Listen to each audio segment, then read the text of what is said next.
Support for NPR and the following message come from our sponsor, Whole Foods Market. Enjoy the Hot Grill Summer event through July 16th with sizzling sales on steaks and sustainable salmon. Or choose favorites like picnic salads and cooler-friendly beverages. Make it a Hot Grill Summer at Whole Foods Market. Hello, hello. I'm Brittany Luce, and you're listening to It's Been a Minute from NPR, a show about what's going on in culture and why it doesn't happen by accident.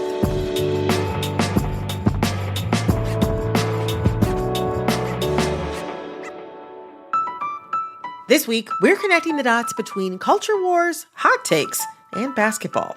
I know. How are all these things connected? Well, we're going to find out with Gene Denby, co-host of NPR's Code Switch, and Maithri Anantharaman, who covers the WNBA for Defector. Gene, Maithri, welcome to It's Been a Minute. What's good with you, Brittany? So good to be here. Thanks for having me, Brittany. Oh, it's so good to have you both. Okay, so you're both WNBA fans, right? Mm-hmm. Well, a lot has been happening in the league lately. So I want to know, in one word, how do you feel about the WNBA's seemingly sudden popularity? Overwhelmed. Gene, what about you? Salty, probably. Salty. Well, those are two very good words, overwhelmed and salty. We'll get into why you chose those words, but I'm going to throw another word into the mix. Dismayed. Okay. And not for the reason you think, okay? I'm thrilled the WNBA is getting more and more popular. I am one of those recent converts. And I'm not alone. More than 400,000 people attended women's basketball games in May, as I did, and half of them were sellouts.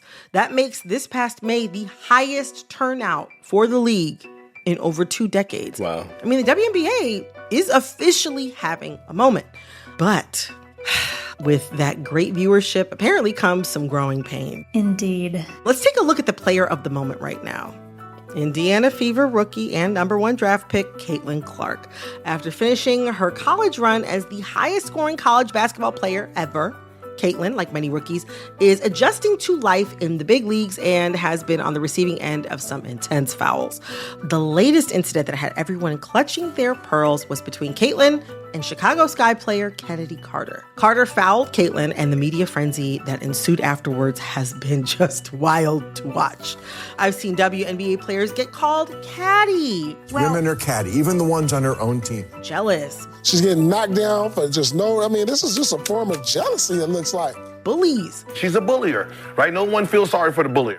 And even a congressman weighed in, saying there was, quote, excessive physical targeting. Maithri, Gene, what do you think of these reactions? Again, overwhelming to sort of consume this. And I don't blame anyone who's come to women's basketball lately. Like, welcome, join the club. It's fun here. But I think when you're in that position, you do need some of that context. Kennedy Carter is also a player with this really specific history in the WNBA who has, I think, struggled to get along with teammates. He's kind of a known, like, fiery player. Does that mean every player in the WNBA is like that? Right. No, I don't think so. So I think it helps to have that grounding in the league's history, in some of the stories, and some of the people who've been playing in this league for a while. And so I hesitate, as someone who's in the WNBA media, to come across like a gatekeeper, right? To say, no, you have to go to the library and read all these books before you can join. Mm-hmm. But when it gets to the point that we have congressmen sending letters to the commissioner asking her to investigate this, I think maybe we need to all calm down, take a little bit of a breather. Mm-hmm, mm-hmm. And just to piggyback on Maithri said, you have this player in Caitlin Clark who went to the University of Iowa. She's a white woman, and she played on we got to say, like a mostly white team. She can hoop. I want to make that absolutely clear. She is cold. Yeah, she's a great player. She's a fantastic player. But she brought this giant fan base of people who rock with her and weren't necessarily WNBA fans. And now they're in the league, and I think there are fans who like her for a bunch of reasons. Fandoms are always really complex, who are suddenly creating friction for a bunch of other reasons that are not just about basketball with this sort of established WNBA fan base. I think there's several layers of ideological and social dynamics that are playing out in the Caitlin Clark discourse. So if you look at the partisan lean of different fan bases for different major sports, to the right you have the PGA, you have NASCAR, you have college football. And somewhere in the middle is like baseball, the NFL, and college basketball, right? But to the left, the most democratic leaning, interestingly enough, was the WWE. But the most democratic leaning sports fan base was the WNBA, like by a comfortable distance. Yeah, I mean, Gene, you touched on some of the ideological touch points there, but I'd love to hear more, especially from you, Maitri, about some of these social dynamics that are cropping up. I mean, Caitlin Clark is a good player for sure. We all agree on this, but it just seems like people are handling her with caution. Maitri, why do you think people are trying to handling Caitlin Clark with kid gloves? What do you think that's about? It's funny because if you've watched Caitlin Clark in college or even in the professionals, like, you know, she's like a real competitor. You know that she's a hooper. She likes this. She likes trash talking. I think she likes when people guard her tough, because if people are, you know, picking you up from 94 feet, that means they're scared of you. That means they respect you, right? That's a sign of respect. She gets guarded like that because of the range she has, because of her basketball ability. You know, part of what Caitlin Clark is experiencing is this very real difficulty spike. Like when she was in college, she probably went up against another All-American at her position that she had to guard or had to guard her maybe once a month in college. But in the pros, in the W, that's every night. Like the floor of how good someone is so much higher.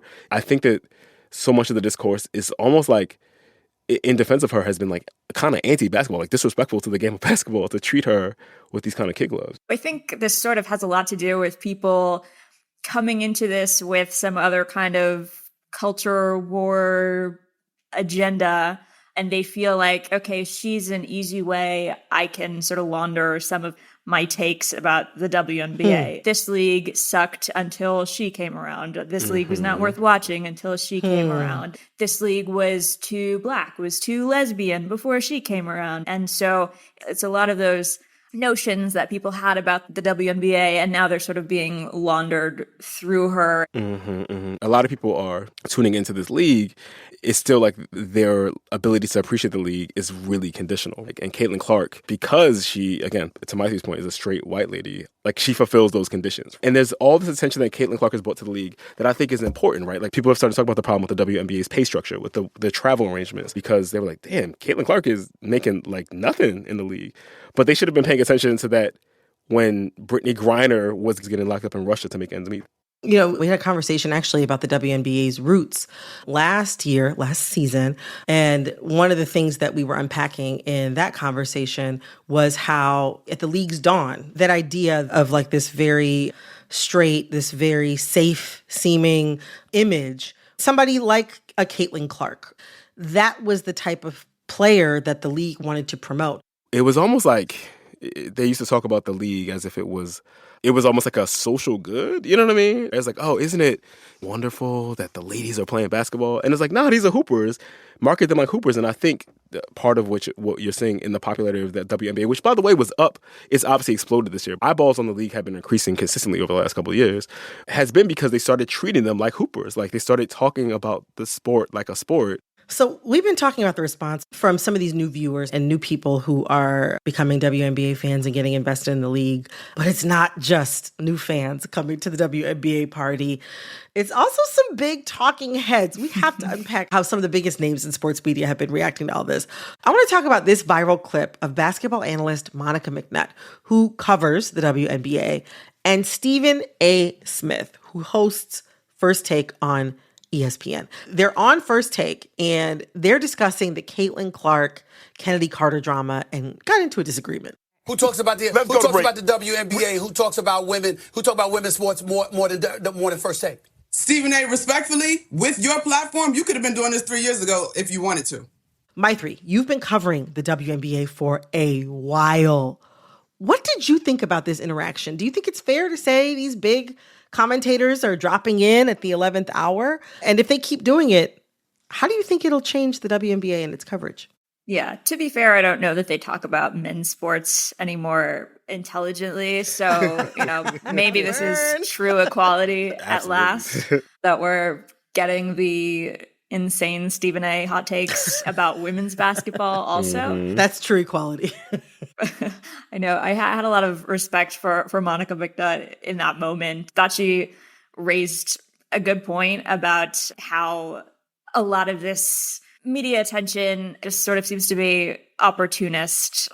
I sort of doubt the sincerity of some of these takes. And I think if you're just leaping into the middle and raising the temperature and raising the volume all the way up, I kind of hate that they're the ones setting the agenda for what gets talked about in women's basketball. And I think they're missing a lot of context. For example, the Kennedy Carter incident, I think a lot of people painted this as WNBA vets, Black women out to get Caitlin Clark. They hate her. I think there was maybe a good opportunity for a conversation about officiating in the WNBA, which has actually frustrated me and which affects many Black stars too. I've been watching Asia Wilson, who is an MVP in this league, the best player in the league right now, I think. And I really hate the whistle she gets. She gets like beat up all the time. And so I think it actually helps to just take a step back to look around the rest of the league and see that, you know, not everything is the world versus Caitlin Clark. There are so many people who grew up with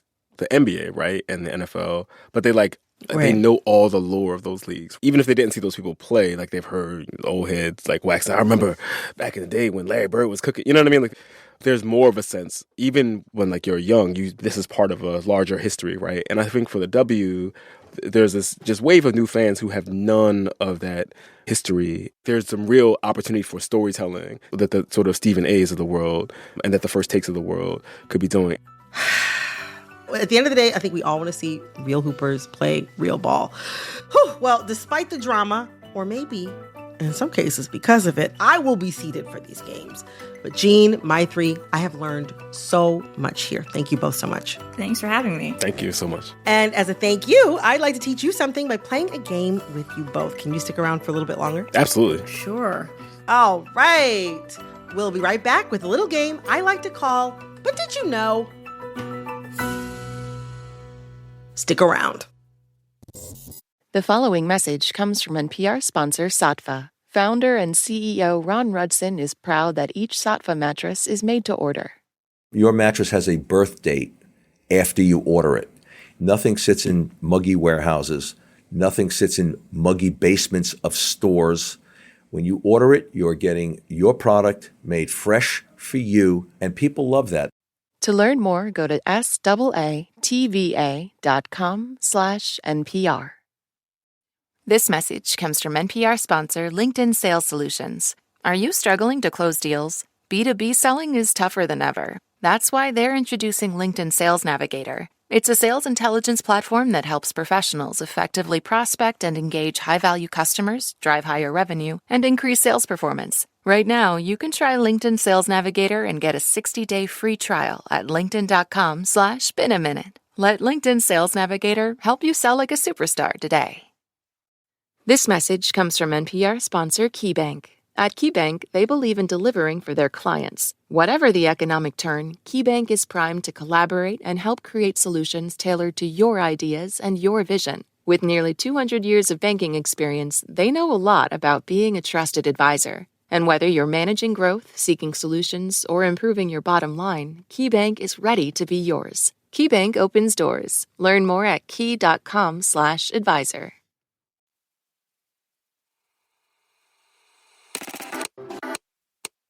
All right.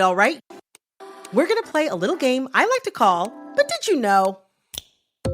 Here's how it works. I'm going to share a story that's been making headlines, and as I give you some background on the story, I'll also ask you trivia related to it. But don't worry, it's all multiple choice.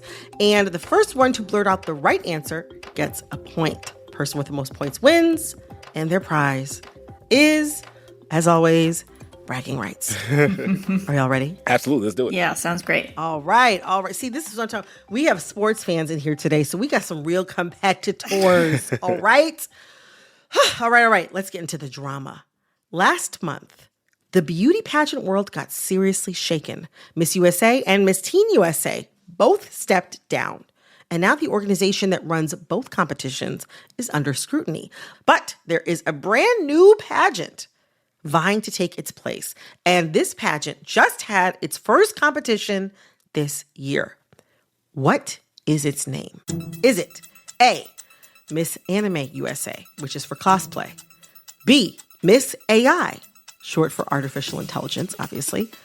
Or C, Miss Glam, for beauty influencers. It all seems stressful. All seem plausible. Yeah, unfortunately plausible. I'm going to go with Miss AI. Yeah, I want to say Miss AI too.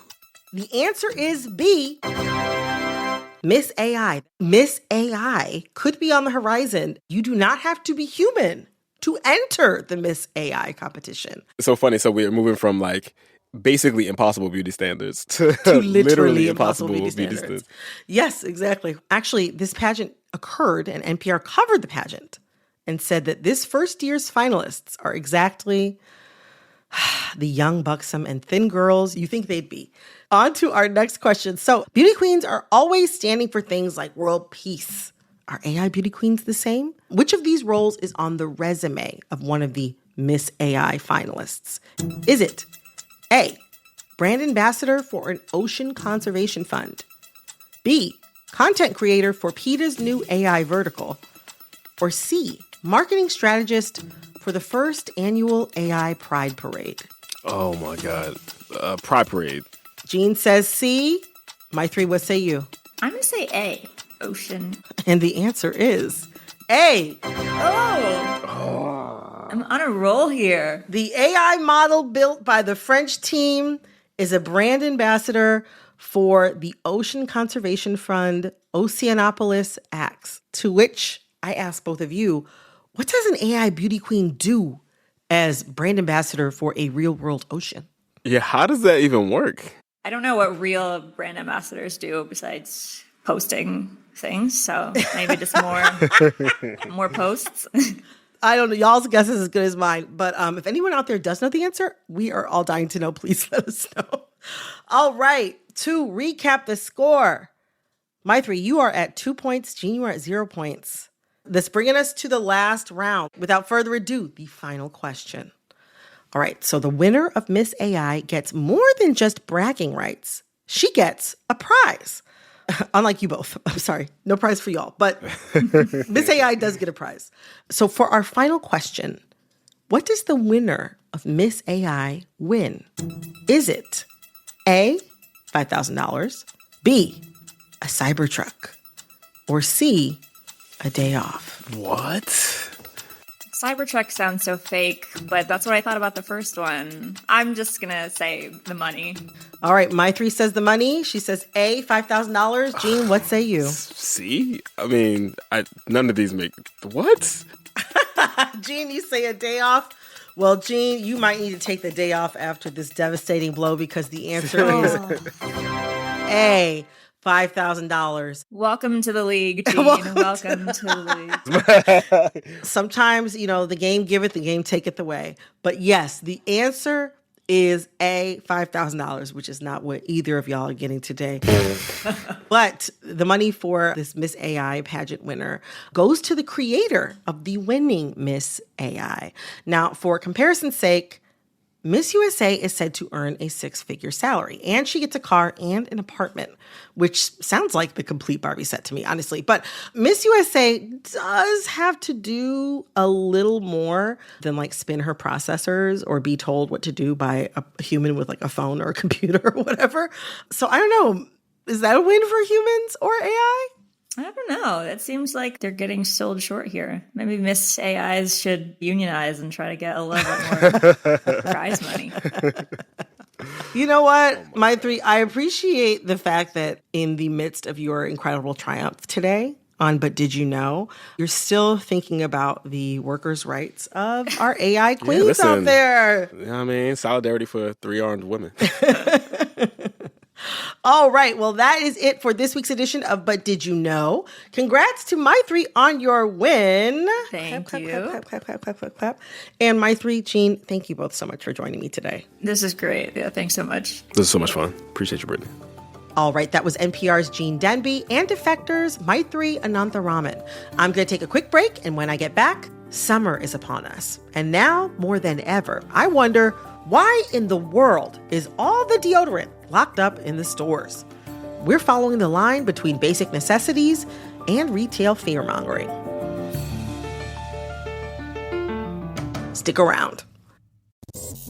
This message comes from NPR sponsor REI Co-op. For the next half minute, REI wants to remind you that you can't make more time, but you can make the most of it by calling timeout. Timeout on the algorithms, comfort zones, and life on autopilot. REI believes that getting outside is the best way to get out of our routines and instead find new routes. When you're ready, they have the gear, clothing, classes, and advice to get you started. Visit your local REI co-op or rei.com/opt-outside.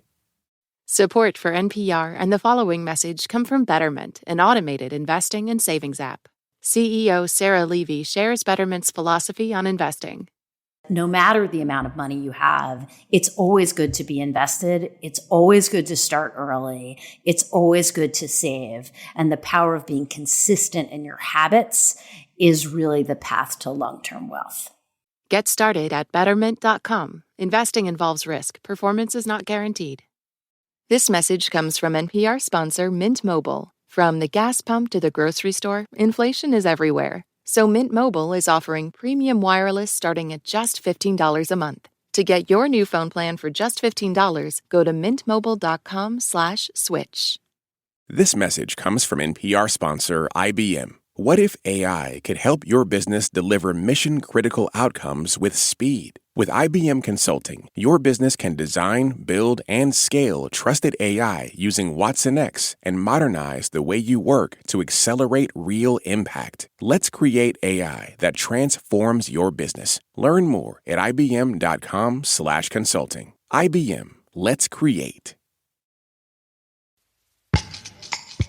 What have been some of the things that you've seen locked up in stores? Oh, I mean, I've seen almost everything locked up, from deodorant to laundry detergent's always a big one. The most interesting thing I've seen recently was dishwashing detergent pods. Even some snacks, including the nicer nuts like pistachios, have been locked up. That's Vox policy correspondent Abdullah Fayyad and the Marshall Project's engagement editor Nicole Lewis. And they're here to answer my big questions this week.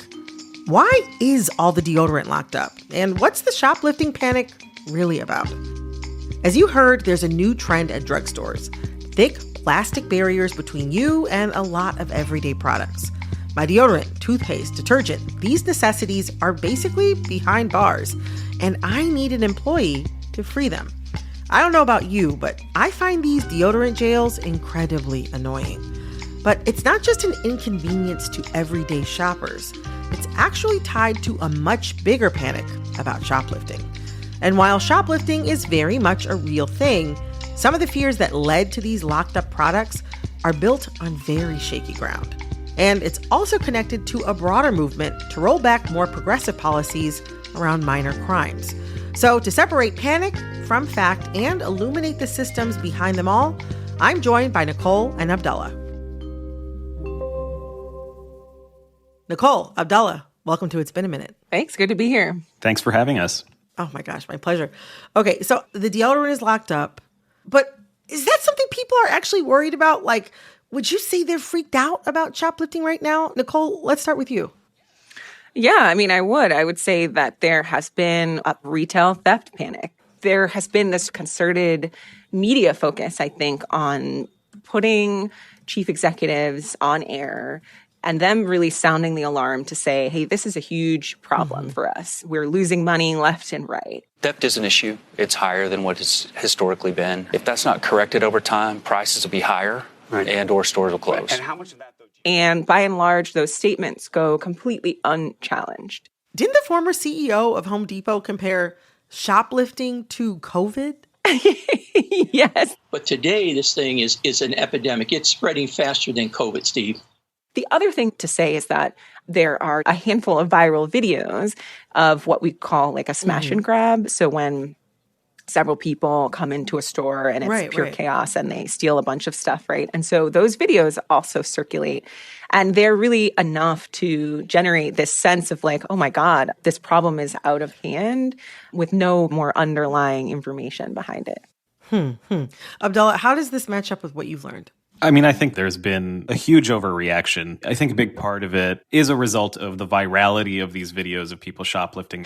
But what I would add to that is statistics numbers by the National Retail Federation way inflating the inventory losses of businesses due to shoplifting by billions of dollars. Eventually, the record was corrected, but a lot of these arguments were fueling this idea that there are deeper societal problems. And the shoplifting pandemic, as some people called it, was kind of a window into that cultural decay, if you want to see it that way. So what do we actually know about shoplifting rates? So we know a couple of things. I'd say the most recent data comes from the Council on Criminal Justice. And they took a look at what we call NIBRS data. So that's incident report data, right? And so that's self-reported. And when we look at that data over the last several years, starting with 2020, if you take New York City out of the 24 metropolitan areas that they looked at, if you take this big city and you just put it to the side, that actually incidences of shoplifting decreased by about 7%.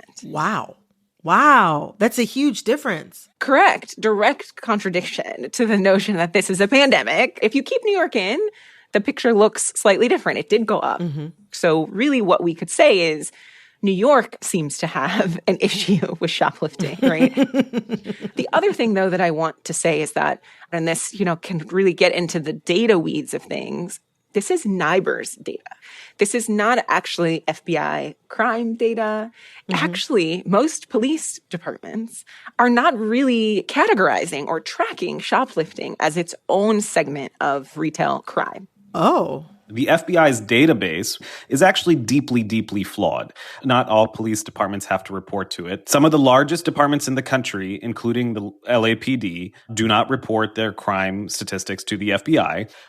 That's one lesson out of all of this is that, we can get a sense from all this data if there's an increase, if there's a decrease. But as to the extent of those increases or decreases, there's really a lot we don't know in real time. It's really interesting that there's this panic, but we don't have the data to show it on a wider scale, or the data presented is just wrong. As we said, the National Retail Federation, which is a lobbying group that represents the interests of retailers, they had to retract some of the massive numbers it was coming up with for how much organized retail theft was actually happening.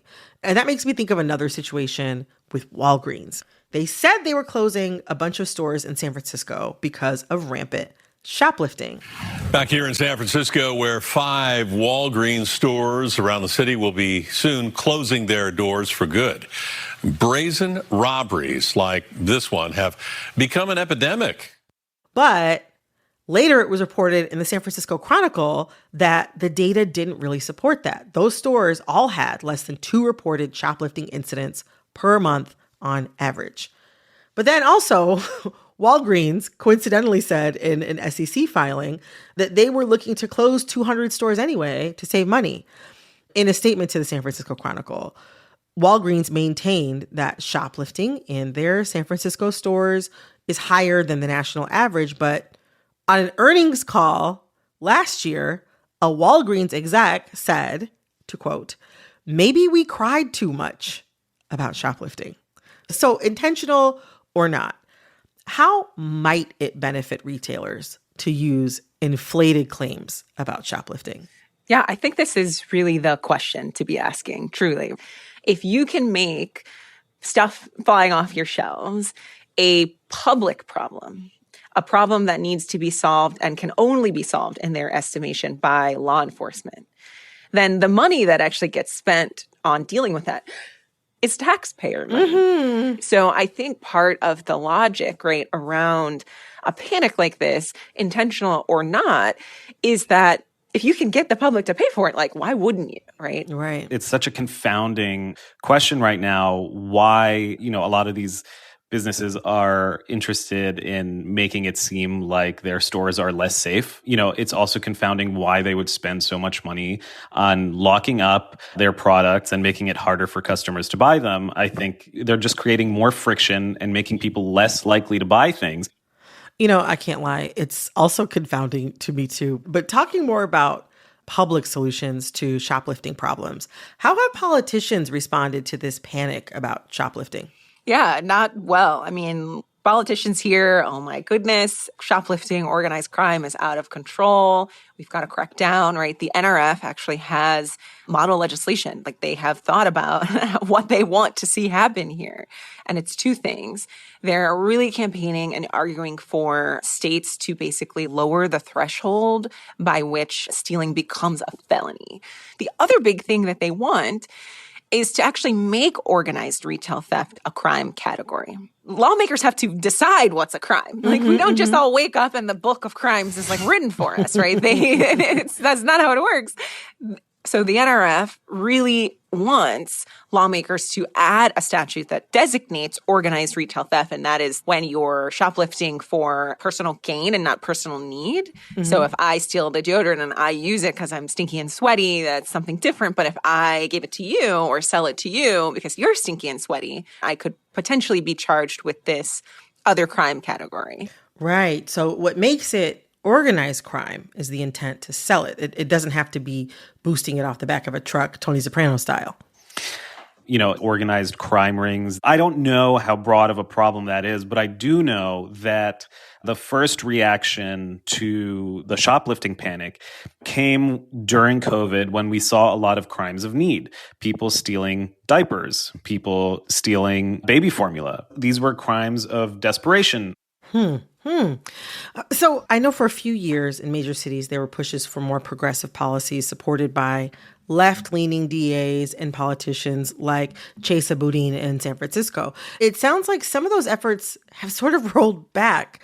Why do you think that is? Abdullah, I'd love to hear from you about that. I think that's kind of one of the casualties of this era that we're in. And you saw this, like you mentioned, in San Francisco. You saw this in Boston with prosecutors kind of declining to prosecute certain crimes that included petty theft because there were such disparate outcomes as to who was getting arrested and who was getting sent to prison over some low-level crimes. And the results of those policies were very promising, actually, and they seem to have been working very well. But they were also deeply unpopular in some parts of the right. And so when the pandemic hit, and then there was an uptick in crime, that movement against progressive criminal justice reforms jumped and seized on that data to say, we have a real problem. And now you're seeing policies be much harsher, eliminating parole eligibility for a lot of people, even in Louisiana, trying 17-year-olds as adults. So we're going back to this kind of tough on crime era. And I think a certain part of our politics, we're just waiting for this moment to seize. So it sounds like some lawmakers were eager to roll back these policies, but there's also a broader public reaction to consider as well. Chesa Boudin, who we just mentioned, was a more progressive DA in San Francisco, but he was recalled by a public vote back in 2022. It kind of seems like the public also has an appetite for these harsher policies. Right, exactly. When you ask people how bad crime is in America, 63% of Americans will say crime is a very or extremely serious problem. But if you ask them how crime is in their neighborhoods, only 17% say crime is a very serious or extremely serious problem locally. Now, none of that is to say that crime doesn't exist. Sure. I'm not trying to downplay or minimize that crime does happen. But there is a huge gap between reality and public perception. And that's because crime is such a mainstay in our politics. There's a constant drumbeat from politicians that say crime is bad. I'm going to be elected into office and deal with it. I'm going to bring down crime. And law and order campaigns oftentimes are on Republican sides, but you also see a lot of Democrats engaging in law and order campaigns as well, including Eric Adams, the Democratic mayor of New York City. And at the end of the day, that kind of rhetoric and those kinds of campaigns often result in a lot of short-sighted policy. That makes me think of something that you, Nicole, shared with my producer. You see it as a reaction in part to the Black Lives Matter movement. Can you say more about how locked up toothpaste might be a reaction to the 2020 protests? Sure. Yeah. I mean, I think that this is a really interesting thread to pull on because if you remember in many different cities, right, there was this moment where we could see some of the protests like tip over into a certain kind of lawlessness, right? Looting. And it's not to say that the actual legitimate protest is the same as the kind of looting and shoplifting that happened after. I don't want to conflate those two things. But it meant that there was a spotlight and a moment in which people were watching and potentially horrified by what they were seeing. And what I always notice is that there's a share of the American public who believes that they need to defend private property and property in general with violence. And that's where we get the Kyle Rittenhouses, right? This is all coming out of this moment of protest. Right. He killed 2 people, and he claimed it was in service of protecting private property, even though the owner of that property testified that they didn't ask him to do any of that. But to your point, people were really intense about the sanctity of property. In Philadelphia, the Inquirer ran an unbelievable headline, "Buildings Matter Too." Do we remember this, right? Right. So in a cultural moment in which people were responding to the murder of someone by the hands of the police, to try to put building values on the same order of magnitude of importance is really tone deaf. Right. So talking more about the idea of quote unquote protection and who people think they need to protect their property from, I have to ask, who's getting prosecuted more by these new shoplifting policies? So this isn't a question, right, that we can't actually answer. Just like we were saying before, in terms of data being poorly kept, unclear, the categories aren't clear, but there are some things we do know. So I'll tell you what I do know. Okay. What we know about the system is that it is extraordinarily biased, right? It over-indexes on people of color and poor people. So for pretty much anything, we can see that. But what I found was Texas had actually implemented organized retail theft statutes, right, in some places. And it allowed law enforcement to make this decision when they were responding to these calls about when to describe the crime, right, as organized or just shoplifting. It should come as no surprise that Black people were twice as likely to be charged with this higher category than the lower one. If you go down this road of coming up with new categories and making one more harsh than the other, and then also leaving it up to law enforcement to just decide when they should be applied, they actually charge Black people and people of color more harshly. You know, I also want to note, as we're talking about this, Black people are less likely to shoplift than white people. But famously, lots of Black people have had the repeated experience of being fouled around in stores, myself included. There's an idea of who shoplifts and who doesn't that's still very pervasive. Absolutely. I mean, I think, Abdel, you really framed this extremely well, right at the start. What we're really looking at when we think about any kind of moral panic, but particularly the moment I think we're in now, is this, I think, pretty pervasive sense of fear in America of the criminal element, let's just say. And I think you cannot extract the notion of race, the history of this country is inextricably linked with those feelings. Yeah, I mean, I think that's exactly it. I mean, when we were talking about law and order campaigns earlier, law and order campaigns are campaigns full of dog whistles. The racism of those campaigns is often very clear, sometimes explicit. We hear it in Donald Trump's rhetoric about crime-infested cities like Baltimore and D.C. Race is such a big component in creating this abstract idea of crime in America. Because in the American psyche, crime is kind of an urban phenomenon. The negative stereotypes around cities are very closely tied to a lot of negative stereotypes about Black and brown people. We spent so much time in this conversation talking about crime panics. And crime panics are something that have shown up time and time again in the U.S. over the last century. And so I would love to know from both of you, why do crime panics work and for who? I think fear is very motivating, right? I think that fear of the unknown, fear of the other, all the racism that's sort of imbued and embedded in our society, it's very easy to kind of whip people into a panic. I think the other side of it is that we have a really broken discourse on crime and how we solve it. And I think this panic really shows us that there's been a limited conversation in terms of like, how do you actually prevent these things? What about poverty and drug addiction? The panic is really nice and tidy because we're saying there's an enemy, it's scary, they're bad, and I have a solution. Send them to prison, right? It's just like psychologically, I think, very neat. But underneath it, it doesn't function. It doesn't really do much, right, in terms of deterrence, in terms of limiting crime. You know, this isn't to say that it doesn't exist and Americans shouldn't be worried about crime. It can be a serious problem. America, famously more violent than peer countries, and we see more crime here than in peer countries. You know, there is a problem, but a lot of how we talk about it is more fear-mongering than solutions-oriented. And could I say one other thing? Sure. This is more of like a thought that I always have about it. So I grew up in D.C. and my family has lived there for many, many years, right? And so I remember a feature of my childhood being my grandmother and my mom and uncle all telling me stories about times that they were mugged on their doorstep, right, in D.C. in the 80s and early 90s when there was like a crime problem. And so this was something that they all experienced. Now, fast forward to me living and growing up in the city, I never had an experience like that. I have actually never been victimized by any kind of crime. I lived in New York for 15 years, right? I've just not had that experience. Yeah. But now think about what that does, what that actually means in terms of how they're going to respond versus how I'm going to respond or even understand your baseline level of safety in public places.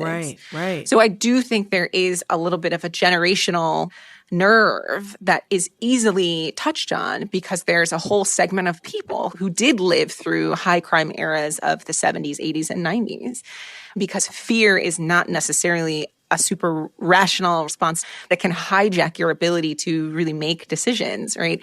I keep thinking like there's a whole segment of voters out there who have never actually moved on from the narrative that Abdullah is talking about. When we thought about cities as high crime and very segregated, every city I've lived in is extremely expensive and really nice and full of coffee shops, right? It's not, but we have not been able to shake, I think, that like deep embodied notion of discomfort or lack of safety, right?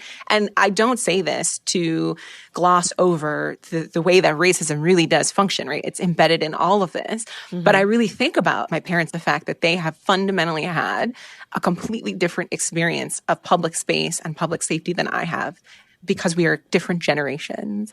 And so I wonder if, again, we could step back and have a better conversation, one that attends to some of the social issues, lived experience, that we actually might be able to get to better solutions. Well, Nicole, Abdullah, this has been an incredible conversation. Thank you both so much. I really appreciate it. Thanks for having us. Thank you. Thanks again to Nicole Lewis from the Marshall Project and Abdullah Fayyad from Vox.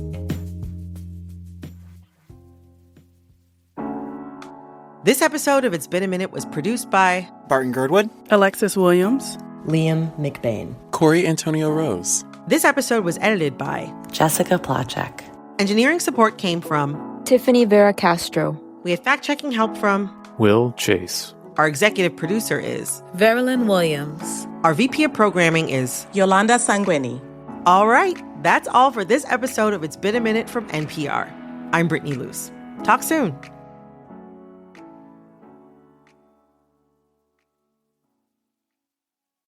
This message comes from NPR sponsor Discover. Get the service you deserve. With 24/7 U.S.-based live customer service from Discover, everyone has the option to talk to a real person anytime, day or night. Limitations apply. See terms at discover.com/creditcard.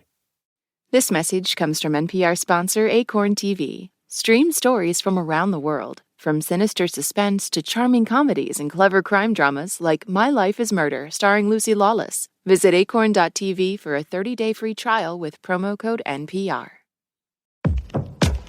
This is my voice. It can tell you a lot about me, and I'm not changing it for anyone. In NPR's Black Stories, Black Truths, you'll find a collection of NPR episodes centered on the Black experience.